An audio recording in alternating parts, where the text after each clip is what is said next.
La profesora Mabel Torres es doctora en Ciencias Biológicas de la Universidad de Guadalajara en México y además docente e investigadora de la Universidad Tecnológica del Chocó. Agradecemos a la profesora haber aceptado esta invitación, entonces los dejo con ella. Muchas gracias. Muy buenas tardes. ¿Se escucha bien? Bueno, pues la intención también de esta charla es poderles compartir un poco del espíritu, digamos, de la tierra de los chocuanos y de la costa pacífica en general, más desde una mirada desde la espiritualidad y de esa conexión que nos tiene que empezar a sensibilizar desde el centro del país, que no veamos a las regiones y al territorio como territorios como dignos de lástimas y llenas de pobreza, sino más bien como lo que dice este simposio, territorios llenos de vida, en donde hay posibilidades, oportunidades, en donde hay trabajo, en donde hay gente que está haciendo cosas. Entonces es contarle un poco las anécdotas de lo que ha sido el trabajo de los últimos 15 o 20 años en el Chocó y lo que se ha podido consolidar en los 4 años desde una perspectiva de que lo primero que nos tiene que conectar a nosotros con una región es el espíritu. O sea, cuando nosotros hacemos una relación desde el espíritu podemos entender un poco más las dinámicas sociales y podemos entender un poco más la idiosincrasia y la cultura de los pueblos. Y eso de alguna manera nos permite hacer una lectura distinta y acercarnos desde una coparticipación y corresponsabilidad y poder compartir un poco el conocimiento más que desde una mirada de que nosotros somos salvadores, y eso es un poco lo que les voy a contar. Entonces, yo he vivido mejor dicho, yo no puedo decir que he vivido en ningún lado porque he distribuido mi vida entre el Valle del Cauca, que hice mi maestría y la universidad, Europa, que hice mi postdoctorado, otros 7 años en México, un tiempo en Quibdó. Entonces soy como que de todos lados, pero en esas entradas y salidas del territorio uno siempre escucha que en la costa pacífica hay muchos problemas, y en el Chocó esa es como la mirada, y de alguna manera a los niños también le hemos vendido eso, que en el Chocó hay muchísimos problemas. Pero entonces lo que estamos haciendo, digamos, desde un trabajo estratégico es no ver los problemas como tales, sino cuáles son las oportunidades que nos están presentando y cuáles son los retos que tenemos que afrontar para poder salir de ahí y que eso no se nos convierta en un círculo vicioso, sino que es por el contrario, de alguna manera nosotros podamos contribuir desde el área en el que trabajemos a sacar cada uno de esos peldaños pues, que nos permiten finalmente subir al segundo piso del edificio. Entonces, el Estado de alguna manera ha sido un Estado lleno de excusas, los ciudadanos hemos sido unos ciudadanos llenos de excusas y siempre estamos poniendo nuestra mirada en que los territorios no avanzan y lo primero que te sale el territorio no avanza y la primera palabra que sale es corrupción, cuando realmente la corrupción lo hacemos los ciudadanos. Y cuando nosotros desde afuera estamos viendo que hay corrupción y no detenemos la corrupción, pues finalmente nos volvemos en corruptos porque somos copartícipes de una corrupción. Y siempre estamos pensando que la corrupción está en el territorio. Y de alguna manera también he empezado a hacer una lectura distinta de esta, porque la corrupción se da a través de la contratación estatal. Y normalmente las empresas y las organizaciones locales no tienen músculo financiero para hacer contratación estatal.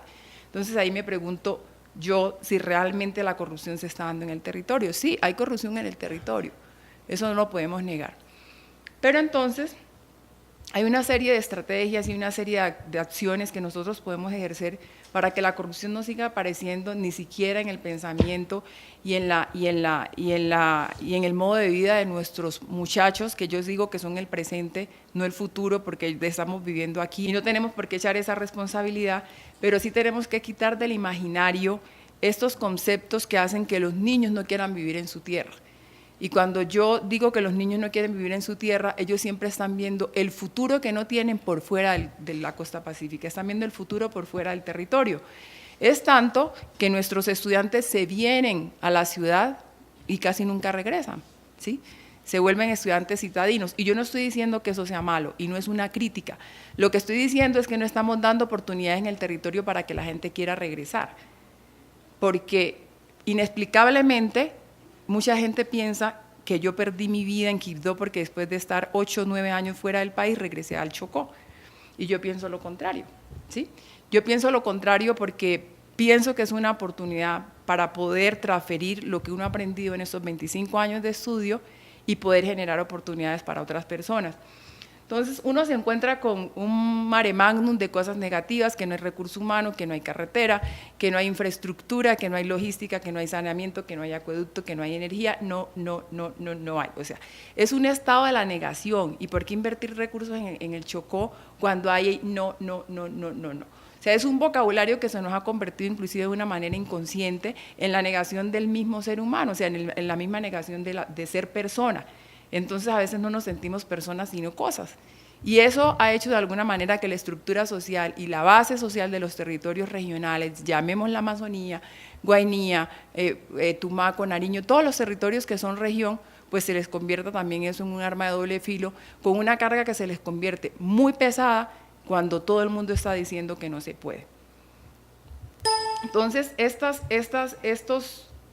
digamos, factores que nosotros vemos que son complejos, que la organización comunitaria, que no se organizan, que son desordenados, que la consulta previa, que no hay consulta previa, que sí consulta previa, no, o sea, no deberían de ser un motivo de discusión, más bien lo que deberíamos de estar discutiendo es cuáles son las estrategias que nosotros tenemos que emprender para que un territorio como la costa pacífica sea tan próspera como otras regiones del mundo que realmente tienen muchos recursos de biodiversidad. Y yo siempre digo que el verdadero oro del Chocó y de la costa pacífica está en la biodiversidad, no en el oro amarillo, porque cuando nosotros tenemos oro, que detrás de eso hay una historia fea de prostitución, de ilegalidad, de mercurio, de mala salud, de todos los desastres que ustedes quieran encontrar, vemos que también hay una oportunidad en donde en estos territorios nosotros tenemos una riqueza cultural muy grande.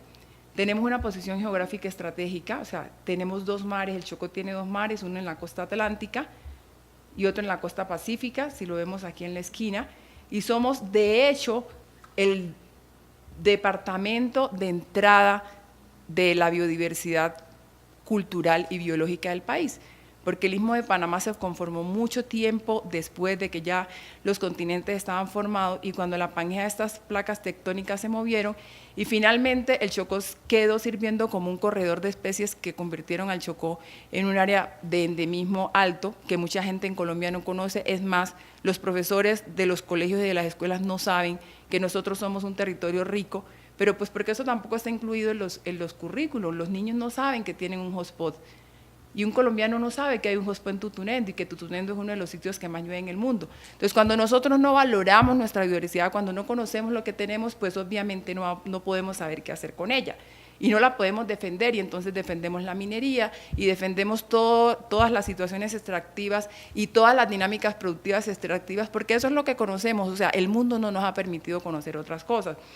Pero también tenemos muchas opciones que pueden llegar a estas regiones, como el tema de innovación, el tema de conocimiento y el tema tecnológico, que de alguna manera también nos pueden ayudar a incrementar esas posibilidades de reconocer el territorio como un potencial económico, no solamente cultural, no solamente ambiental, porque finalmente la gente del territorio siempre ha conservado el territorio, porque los recursos económicos no van para desbaratar un territorio, porque ningún aldeano de ninguna parte del mundo tiene 1.000 millones de pesos para comprarse una retroexcavadora. Y entonces nosotros seguimos señalando a la comunidad como destructiva, pero resulta que la comunidad no tiene plata para destruir. Un machete no puede hacer, digamos, el daño que hace una retroexcavadora. Un hacha no puede hacer este daño que nosotros hacemos con las grandes maquinarias. Entonces, finalmente son culturas aprendidas que la gente por la oportunidad de ver un dinero que no ha tenido nunca junto, accede a eso. Inclusive accede a vender su territorio transgrediendo su cultura y sus principios y sus valores morales. Entonces, lo primero que nosotros tenemos que reconocer es que hay un potencial en la región, pero que eso no se puede quedar en potencial, que nosotros tenemos que, el deber como ciudadanos, porque nos compete como una obligación moral, como ciudadanos de este país, nos compete hacer lo que nosotros nos corresponde para poder conservar, porque finalmente cuando esté todo destruido, ¿cierto?, todos vamos a sufrir las consecuencias. Nosotros a veces, yo digo, desde Bogotá, desde Medellín, donde tenemos todas las comodidades y los trancones del mundo, Nosotros siempre estamos pensando en que entre los sitios de selva, y es la manera de aproximarse, y vuelvo y digo, no es una crítica, es lo que nosotros conocemos, lo que hemos vivido. La manera de aproximarnos a esto es un sitio de paseo, es un sitio de descanso. Y nos vamos al paseo y regresamos del paseo felices, pero no sabemos que también ese es un territorio que nos da otros medios de vida, que nos dan otras oportunidades, que nos da oxígeno, que es el pulmón del mundo. Y no nos hacemos conscientes en estos paseos que también hay unas personas que necesitan de oportunidades, porque no es de capacidad, no es de capacitación. De hecho, yo estoy quitando ese léxico de los talleres, vamos a capacitarnos, la gente ya está capacitada, la gente lo que necesita es un entrenamiento y una mirada distinta para poder utilizar sus capacidades. O sea, nosotros nacemos con unas capacidades, no somos minusválidos. Y la única manera, digamos, de hacer esa aproximación es que nosotros veamos que ese potencial realmente puede generar un desarrollo económico, no solamente para la gente que vive ahí, sino que esto le puede quitar una carga social al Estado. Cuando nosotros redistribuimos las ganancias ambientales, sociales y económicas en un país, pues ganamos todos, porque si no, no tendríamos a Ciudad Bolívar llenos de migrantes de la costa pacífica. Le estoy seguro que del 90% de la gente que migra a las ciudades no se quiere venir a la ciudad. O sea, nadie quiere cambiar su casa de madera con un techo de paja rico, venteándose con una pepena a los zancudos y cambiarla por un aire acondicionado, un trancón de 4 horas. Yo estoy segura que eso nadie lo quiere hacer, ¿sí? Pero están buscando en las ciudades otras oportunidades, unas cosas que no pueden ver en el territorio. Entonces, cuando nosotros equitativamente repartimos las ganancias, pues estamos también repartiendo los beneficios y estamos repartiendo la oportunidad de tener una ciudad con un urbanismo más adecuado. Estamos repartiendo también la posibilidad de que tengamos una vida mejor, ¿cierto? Porque pues no vamos a tener cinturones de miseria en las grandes ciudades del país. Y eso sería un beneficio. Las regiones empiezan a descargar esa carga tan pesada que tenemos de tener que soportar el subsidio, todos los programas de asistencialismo del Estado y de las ONGs, ¿cierto? Esa carga tan pesada que lleva a la gente, que los ha convertido en miserables, cuando una persona cree que todo se lo tienen que dar por un programa asistencial, a contarle, mire, aquí tenemos este potencial. Y tenemos fauna, y tenemos flora, y tenemos turismo, y tenemos hongos, y de eso nosotros podemos generar una verdadera riqueza a través del conocimiento de nuestro patrimonio. Una de las cosas, digamos, es empezar a valorar todo este potencial. Y cuando nosotros pensamos en el potencial, ni siquiera estamos pensando en que lo vamos a mirar solamente desde el lado económico. Estamos pensando también en un desarrollo ambientalmente amigable y estamos pensando en actividades que son propias del territorio. Entonces, lo que les contaba entonces es que con sorpresa yo he encontrado que en un montón de actividades que hago con niños, con profesores, cuando usted le pregunta al público en general qué es un hotspot, y voy a hacer en este momento esa pregunta, ¿alguien sabe qué es un hotspot? ¿No? Bueno, eso creo que me pasa en todos los auditorios. Mucha gente no sabe lo que es un hotspot. Y un hotspot es un sitio de mucha riqueza ambiental y biológica. O sea, es una medida en la que nosotros medimos por metro cuadrado la cantidad de especies que podemos tener allí y el número de especies que son únicas en el territorio. Y este ejemplo lo pongo porque a nosotros se nos vuelve tan corriente y se nos vuelve tan cotidiano el tener la biodiversidad a nosotros como parte de un territorio de región, que no le damos la importancia. Y solo para poner un ejemplo, esta lorita que está aquí, que se llama Pirilia pirila, es un loro cabeceamarillo que es endémica de la franja de la zona norte de la costa pacífica. Eso es cerca de Quibdó, está a 15 minutos de Quibdó. Y mucha gente las caza, les tira piedra, porque ha sido, digamos, culturalmente un producto de la canasta familiar. Y bueno, se subsana, digamos, un tema del alimento y también por el tema cultural. Pero cuando yo le digo a los niños y a los jóvenes que una lorita de esas le puede producir 10 millones de pesos, ellos me dicen, ¿cómo? ¿Y le van a comprar una lora en 10 millones de pesos? No, le digo, es que hay mucha gente en el mundo que no sabe lo que es, nunca ha visto un loro de cabeza amarilla, este loro no está en ninguna otra parte del mundo, pues entonces hay mucha gente que viajaría aquí a ver un loro de cabeza amarilla y todo lo que consume esa persona que viene a ver ese loro son más de 10 millones de pesos. Y eso no puede ocurrir una sola vez al año, puede ocurrir 2, 3, 4, 5 veces. Solamente con saber que tenemos una especie que es endémica y que muchas personas que hacen ornitología vendrían al territorio a 15 minutos de Quibdó, que le cuesta 5.000 pesos desplazarse de Quibdó a este sitio a ver un loro de esto y puede pagar muchísimo dinero por ver esto. Entonces, cuando nosotros tenemos especies endémicas, de hecho, podemos convertir ese potencial ecosistémico y ambiental en riqueza económica y de una manera que sea también apropiada con la visión de territorio. Entonces, hay muchas situaciones, digamos, que no hemos aprovechado porque como país tampoco nos hemos interesado en la biodiversidad propia, porque yo siempre he pensado que nos vislumbra lo de afuera, o sea, lo que es fuera de nosotros nos vislumbra y todo lo extranjero es lo mejor, cuando tenemos cantidad de recursos que podemos convertir, si lo queremos ver de una manera monetaria, y aquí ya monetarizando mi cerebro y decir, ver millones de pesos en mi cabeza y en mis ojos, si lo queremos ver así, lo pudiéramos convertir en mucha riqueza para las regiones y para el mismo país. Y yo quiero poner este ejemplo solamente para decir que tenemos cosas propias como la lora, que ni siquiera conocemos, que no valoramos, pero que pueden, digamos, ser la oportunidad para un estado tan biodiverso como es Colombia. No sé si ustedes han visto estas ranas alguna vez en su vida. Ellas pertenecen a un género, bueno, a 5 géneros de ranas que son las ranas más venenosas del mundo y que son ranas que son, muchas de ellas son endémicas del Chocó biogeográfico. Una de las géneros más conocidos es Dendroatides y la especie más conocida es Dendroatides terribilis, porque dicen que 1 miligramo de este veneno pues, puede matar a un ser humano en cuestiones de segundos. Pero el veneno, si nosotros lo vemos por el lado, con los ojos de que, uy, no, terrible, pues claro, va a ser terrible. Pero resulta que ese veneno puede ser modificado en sustancias tan costosas como la batracotoxina y la epidadina, que se utilizan como analgésicos y en operaciones quirúrgicas, que 1 miligramo puede costar miles de pesos. Entonces, en este ejemplo, como esta rara, en la donde hay un proceso de coevolución que es muy, muy bonito, y es, yo le llamo a esto la bromelia y el tesoro, porque eso es una historia como de un cuento de hadas.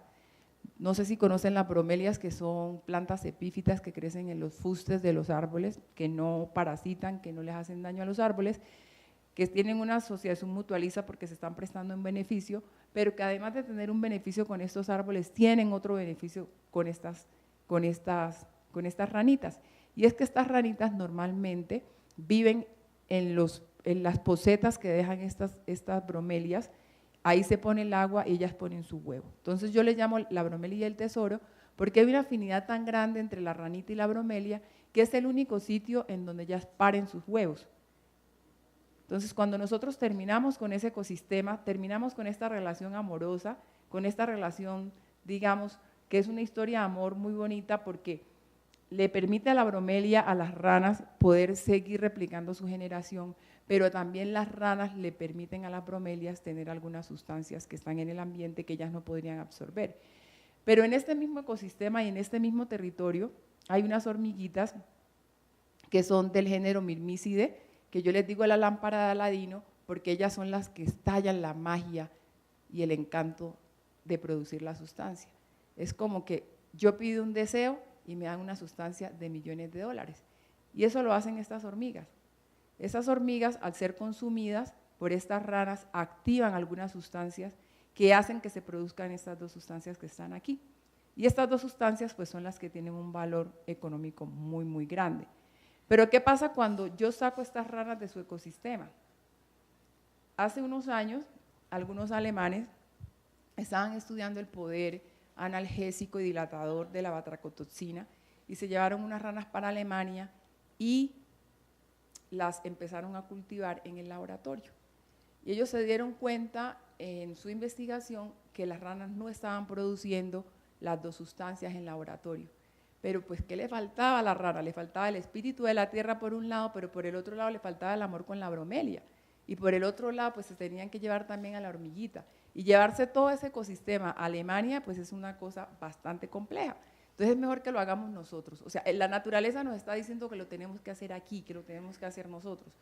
Pero no hemos despertado, digamos, frente a la intención de que, vuelvo y digo, yo no soy metalizada, pero si nosotros queremos resolver el problema de una ciudad, el problema de un territorio, tenemos que saber que una sustancia como esta nos puede generar 1.000 millones, 50.000 pesos. Es una cifra que no me cabe, ¿sí? por una sola producción.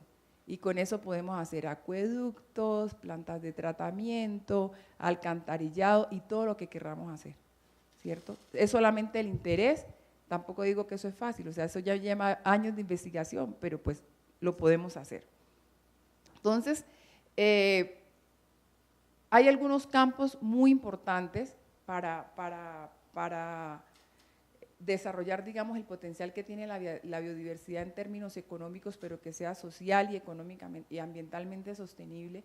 Y uno de esos campos es el sector farmacéutico. Pero cuando nosotros revisamos la normatividad de la farmacia, de la producción farmacéutica en Colombia, la producción farmacéutica castiga el conocimiento ancestral. Las comunidades han estado haciendo farmacéutica y farmacopea durante miles de años. Y han resuelto muchos problemas de salud, porque no son de enfermedad, han resuelto muchos problemas de salud con conocimiento tradicional. Pero si nosotros vamos a la norma y empezamos a ver toda la parametrización y la normatización que hay a través de la producción farmacéutica, el Estado colombiano castiga la posibilidad de generar productos locales en el campo farmacéutico. Y esto, de alguna manera también, lo que está haciendo es beneficiar a las grandes multinacionales que con compuestos sintéticos nos están envenenando, pero nosotros caemos en la trampa de que es que no hay una posibilidad real, pues porque no tenemos biotecnología. O sea, cuando nosotros queremos hacer biotecnología, lo hacemos con cosas súper sencillas y lo hemos empezado a demostrar. Yo acabo de descubrir un compuesto que hace cicatrización casi 3.000 veces más rápido que de los compuestos que hay ahorita en el mercado. Y hace cicatrización de úlcera, hemos recuperado úlceras de 17 años de evolución, en la que la úlcera se recupera el tejido, recupera el dolor y la recuperamos en 6 meses. Hemos recuperado ahí heridas de úlceras de pacientes diabéticos que llevan tratamientos de plasmas y 3 años con unos tratamientos carísimos en 17 días. Y sí, es una biotecnología de punta, pero tampoco necesitamos las grandes infraestructuras y los grandes equipos. Sí, chévere tener un equipo de laboratorio que me permita a mí desarrollar todo lo que quiero con todo, digamos, los moños y todo lo que quiero tener en un laboratorio súper bonito. Pero a veces también pienso que no es necesario esperar a tener tanto. La biotecnología la podemos desarrollar con cosas muy sencillas, inclusive si nosotros interpretáramos y leyéramos el conocimiento ancestral, pues la vida sería muy fácil, porque los indígenas y los negros llevan en este territorio probando y sirviendo de conejillas de indio entre ellos mismos, ¿cierto? Productos que nosotros ya sabemos que no son tóxicos, pero que tenemos que hacer es un examen de toxicología que vale 10 millones de pesos y que la comunidad no va a tener para hacerlo, cuando ya está lo suficientemente probado, que lo que tenemos que hacer es tecnificarlo y sacarlo al mercado. Pero ahí tenemos un castigo de la normatividad. Entonces, lo que hemos hecho un poco desde el trabajo que he estado haciendo, desde la universidad, desde un centro que se creó, que ayuda a crear hace 4 años también bajo una premisa de romper el paradigma que es que en las regiones no se puede, se creó Bioinnova contra viento y marea, y sobre una discusión también de país en el que se decía que Bioinnova no debería de quedar en el Chocó, pues porque la energía y las mismas, porque el no, pues porque la carretera, pues porque allá no se va a poder sacar, y es que allá llueve mucho y se daña la infraestructura, y entonces yo un día, ya así como medio desesperada y enojada, les digo, es que el problema no es del clima, el problema es que no hemos sido lo suficientemente inteligentes para crear una infraestructura que se adecue al clima. O sea, el clima no se tiene por qué adecuar a nosotros nos tenemos que adecuar a él, y para eso tenemos que desarrollar lo que nos permite vivir en el territorio de una manera consciente. Entonces, cuando nosotros empezamos a ver cómo valorábamos el territorio, empezamos a descubrir que en las comunidades existe todo esto. Hicimos un mapeo de revisar qué es lo que hay, ¿sí? Y empezamos que estos 7 sectores han sido muy importantes para la dinámica de las regiones. Utilizan compuestos bioactivos, utilizan ingredientes naturales, tienen compuestos funcionales y nutracéuticos que conocen, hay recursos ornamentales muy valiosos, pues ahorita están de moda las heliconias, las bromelias, porque duran mucho más que una flor normal. El tema de fibras naturales que han sido utilizadas para construir casas, para construir ropa, vivienda, artesanías, etcétera. Los recursos madurables y el turismo, que este es un gran potencial. Entonces empezamos a hacer el análisis de cómo poder hacer un valor incremental a través de un modelo de economía local, teniendo en cuenta de cuáles son los sectores del mercado que nos pueden generar mayor valor agregado para romper con el paradigma de que la infraestructura y el saneamiento básico no nos permiten el desarrollo. Entonces encontramos que estos 4 sectores son los que pueden permitir crecer de una manera más rápida y poder apalancar a los otros sectores. Y estos sectores corresponden a 4 industrias específicas, una que es la industria cosmética, la otra que es la industria farmacéutica y la otra que es la de los alimentos saludables y funcionales, y la industria turística. Entonces, si nos movemos en estos 4 sectores, atendemos a estas 4 industrias y estas industrias están generando 1.247.293, hace 2 años, no tengo la estadística reciente, dólares al año. Y cuando nosotros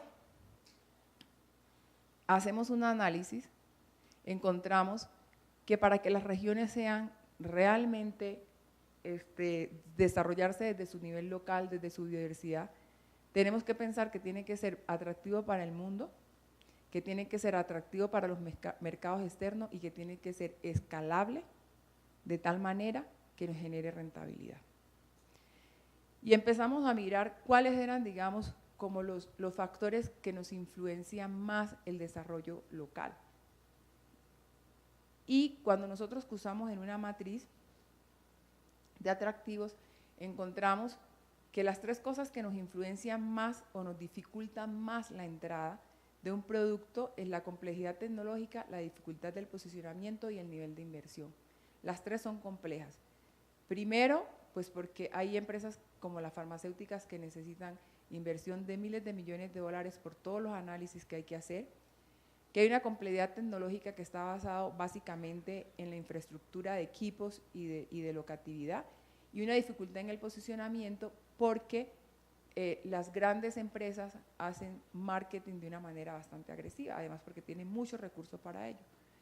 Pero entonces, cuando nosotros cruzamos eso con aprovechamiento de recursos, aprovechamiento de imagen natural y rapidez en retorno, encontramos que hay una gran oportunidad de generar valor agregado para que los productos no salgan solamente como materias primas y que podemos empezar a hacer acondicionamientos y adecuaciones tecnológicas que nos permitan generar valor agregado en el mismo sitio. Esto es un poco lo que la gente ha aprendido que nosotros no sabemos. O sea, la gente ha aprendido a hacer sus análisis y sus proyecciones en cifras, ¿cierto? Y lo primero que encontramos es que esos 3 sectores que nosotros designamos como que eran los de mayor valor agregado son los que están generando mayor ventas en el mundo. Y eso ocurre para todo, digamos, a nivel local, a nivel de Latinoamérica y a nivel de Colombia. ¿Listo? Bueno, y con eso, ¿qué es lo que hemos estado haciendo? Lo que hemos estado mirando es, dentro de esas potencialidades que tiene la biodiversidad, dentro de esas potencialidades que tiene el conocimiento ancestral, cuáles son los productos que nosotros podemos empezar a escalar, que puedan uno generar prácticas ecoamigables, que no nos generen un impacto negativo sobre el ambiente, pero que nos puedan generar rentabilidades importantes, pues para que la gente también tenga esa posibilidad y esa oportunidad económica.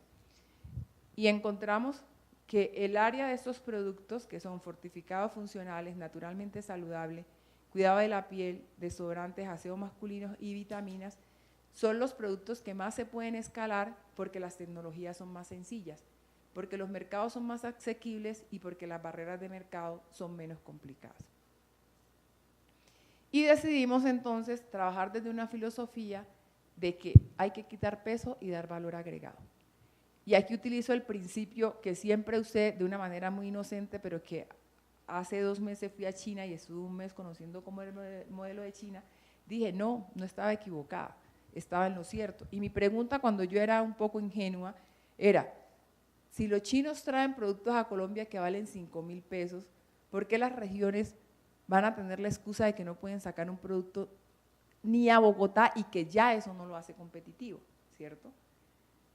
Y ahí hay una pregunta económica que me la tenía que resolver un economista, pero que finalmente la terminamos resolviendo bajo un caso práctico.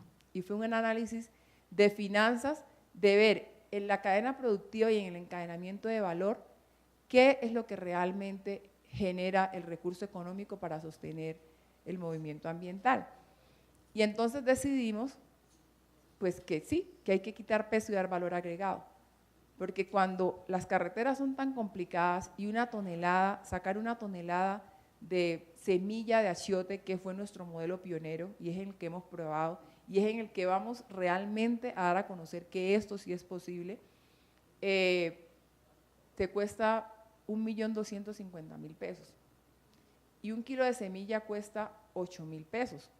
Pero cuando tú haces la extracción del componente que es lo más valioso, que es la vicina, y es esto que vemos aquí, y tecnificamos el proceso y dejamos y pasamos de que las comunidades dejen de llevar humo y gastar leñas haciendo una extracción de vicina que finalmente no tiene la calidad, y desarrollamos una planta piloto que nos aumentó la eficiencia del 11 al 17%. Las plantas, en este momento, la planta que más eficiencia tiene en el mundo de extracción de vicina tiene 11%, nosotros construimos y creamos una planta propia que tiene el 17%, y eso puede ser no mucho, pero cuando yo hablo del 6%, estoy hablando también de recursos, ¿sí? Estoy hablando de dinero, porque ese 6% finalmente se me convierte en plata.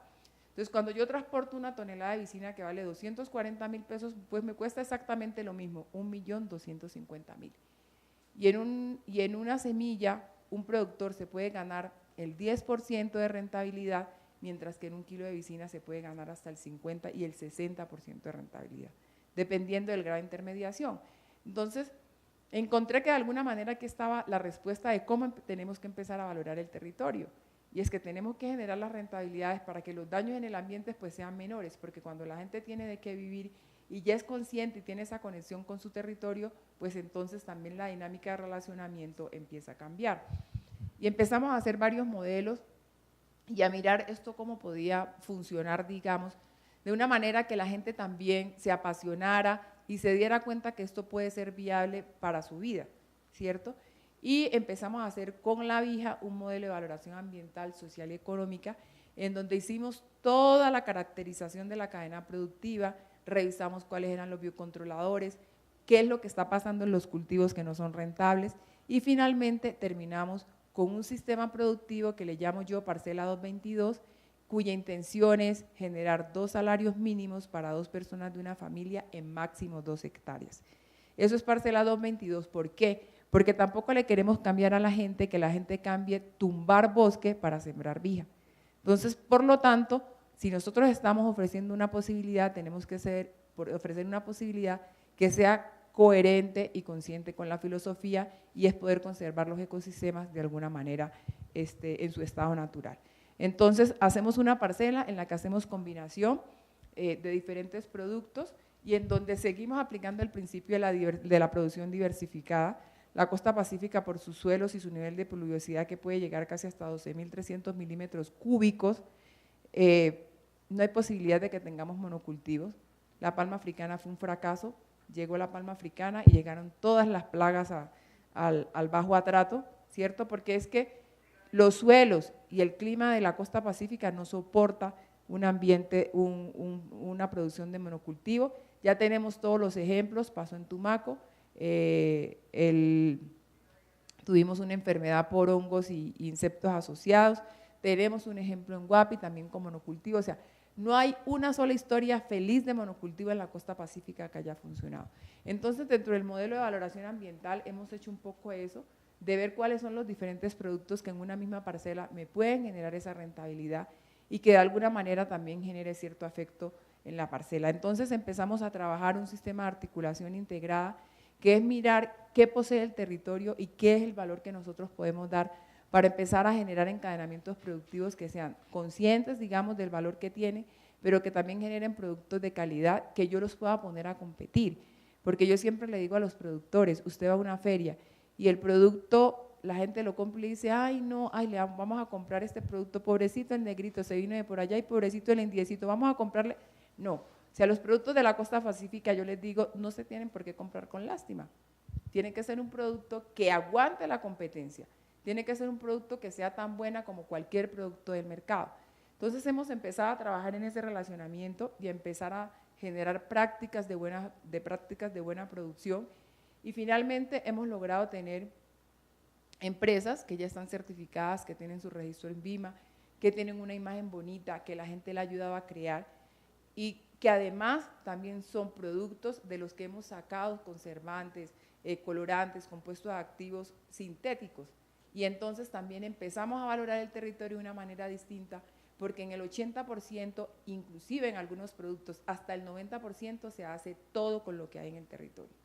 Un ejemplo son los chorizos de pescado, hamburguesas y nuggets que se hacen en Vallasolano. Ellos tenían una dependencia externa de insumo más o menos del 50%, y cuando el avión no iba, entonces se les fregaba la producción. Ahora lo que se hizo fue reemplazar todos los productos colorantes, artificiantes, saborizantes externos por productos que se han desarrollado localmente y que de alguna manera empiezan a activar la economía local, pues porque también hay un flujo económico que permite que el crecimiento se empiece a hacer a la par. Porque otro problema que encontrábamos es que cuando nosotros tenemos un productor pequeño, no podemos romper el círculo vicioso en el sentido de que las grandes plataformas exigen grandes cantidades, pero la gente no produce grandes cantidades porque tiene miedo de quién le va a comprar. Entonces también se nos convierte en ese círculo vicioso porque la gente nunca iba a tener la oportunidad de vender un producto fuera, pues porque 200 kilos no son suficientes para llenar un camión ni un container. Entonces, con este modelo lo que hemos empezado a lograr es que a través de la caracterización hemos empezado a lograr de cuál es el estado más pequeñito de producción que le permite a la gente ir sacando sus productos y reinvirtiendo sus recursos en su misma empresa. Y también hacerlos conscientes de que la empresa es de él y no del Estado, ¿sí? Hay muchas dificultades todavía, la gente no le gusta formalizarse, pero hay muchas dificultades, pero en 2 años hemos logrado tener 4 empresas altamente rentables, digamos, empezaron con sus recursos, con recursos muy pequeños, pero que en este momento ya pagan nómina, pagan energía, pagan agua, pagan impuestos y también han dado empleo a la gente. Y para casi terminar, lo que he querido mostrar, digamos, con el modelo de bioeconomía que he empezado a establecer, es que el desarrollo local se tiene que hacer desde adentro y tiene que ser de adentro hacia afuera, bajo una dinámica de producción que le permita la sostenibilidad a los productores dependiendo de la capacidad de producción. ¿Sí? Yo no puedo estallar a un productor diciéndole, mire, yo necesito 1000 toneladas cuando su capacidad son 200 toneladas. Entonces, lo que hemos hecho es acomodar un poco esa capacidad de producción a los nichos de mercado. Y cuando uno se va, digamos, al interior de la dinámica económica, yo soy bióloga y bioquímica y de economía, he aprendido a los troncazos, pero sé algunas fórmulas, y es que uno no necesita una fórmula muy grande para saber que hay demanda local que se está abasteciendo con oferta de afuera, y que solamente muchas organizaciones con suplir la demanda local, con eso sería suficiente para sostener, digamos, por lo menos un nivel de vida que sea digno. Y este sí ya es el final. En todo este encadenamiento nosotros hemos logrado constituir una marca de visibilización de productos locales derivados de la biodiversidad, pero ahorita el gran sueño es que el centro de innovación, que es lo que va a permitir que se genere un desarrollo, o sea, tener un centro de innovación al lado, pues pueda crecer, ¿sí? Pueda crecer con los productores, pero también pueda crecer en infraestructura. Entonces, estamos pensando que para los siguientes 2 años se va a construir en Quibdó.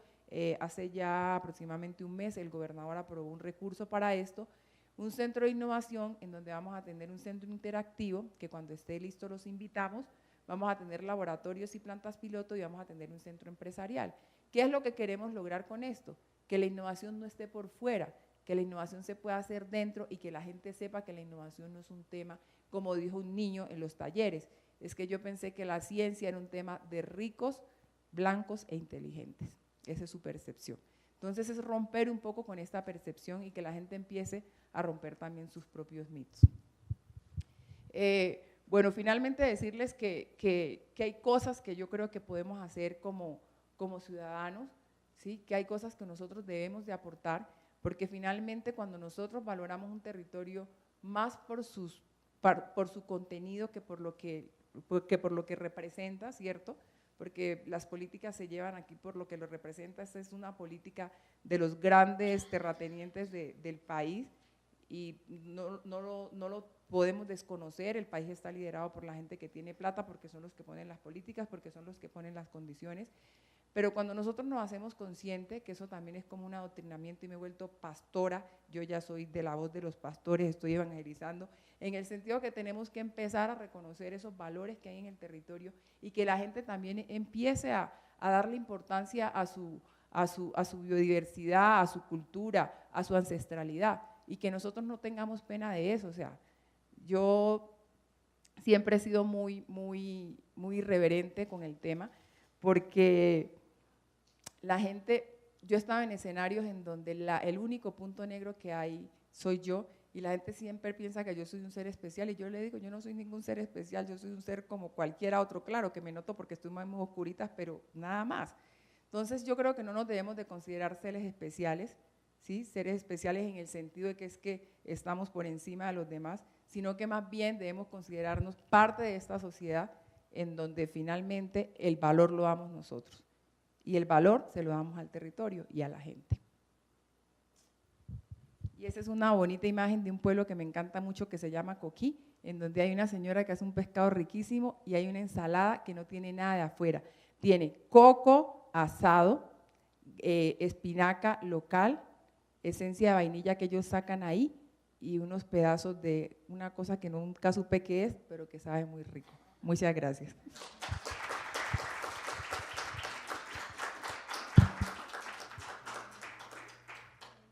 Sí, buenas tardes, doctora.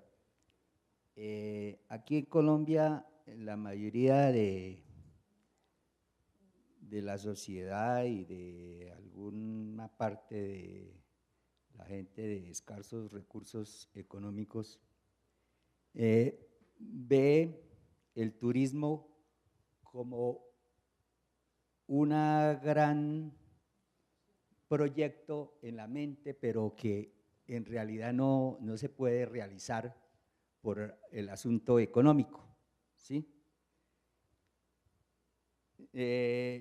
Nos comentaba que el niño decía que la ciencia era para los ricos, los blancos y los inteligentes.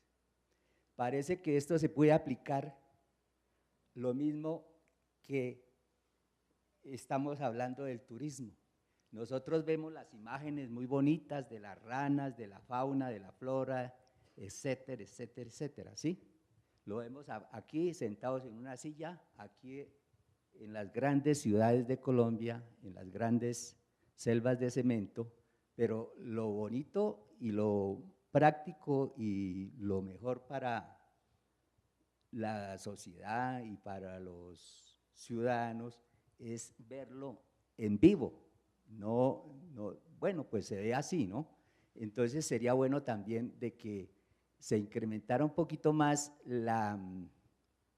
el turismo en la parte local o en la parte de los que nacemos aquí en Colombia, porque hay mucho, es bonito que vengan extranjeros y todo, y es bastante económico y rentable.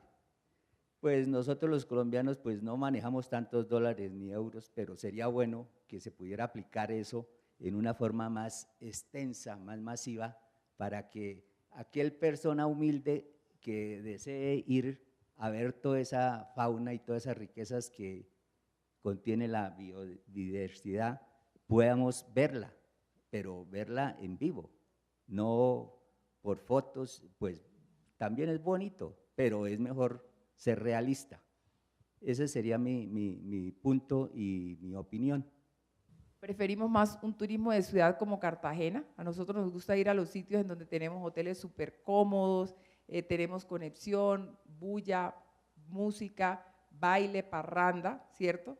Eso es mucho del turismo colombiano. Entonces, Por un lado hay que vencer esa barrera. Cuando la gente va a la costa pacífica, no tiene que esperar los días soleados. O sea, la costa pacífica se sale con sol o sin sol. O sea, lo primero es hacernos conscientes que es un turismo distinto. Esa es una de las primeras barreras. Y la segunda barrera es un tema económico. El tema económico porque el solo pasaje de llegar a la costa pacífica le cuesta lo mismo que le cuesta un plan para ir a San Andrés. Entonces, si usted tiene todo incluido a San Andrés con este turismo masivo, que no le va a dar la misma satisfacción, pero que cuando nosotros lo vemos en principio, lo vemos en términos de dinero, en el que con 550.000 pesos usted se va 4 días a San Andrés, pero cuando usted hace cuenta 550.000 pesos le cuesta el tiquete a Vallasolano, Nuquí, Cabo Marzo, pues claro, prefiere irse al turismo de ciudad. Entonces sí necesitamos como mezclar esas dos cosas, ver cómo empezamos a ampliar rutas para que los costos puedan bajar y pues la gente empiece a conocer a Colombia como la deberíamos de conocer.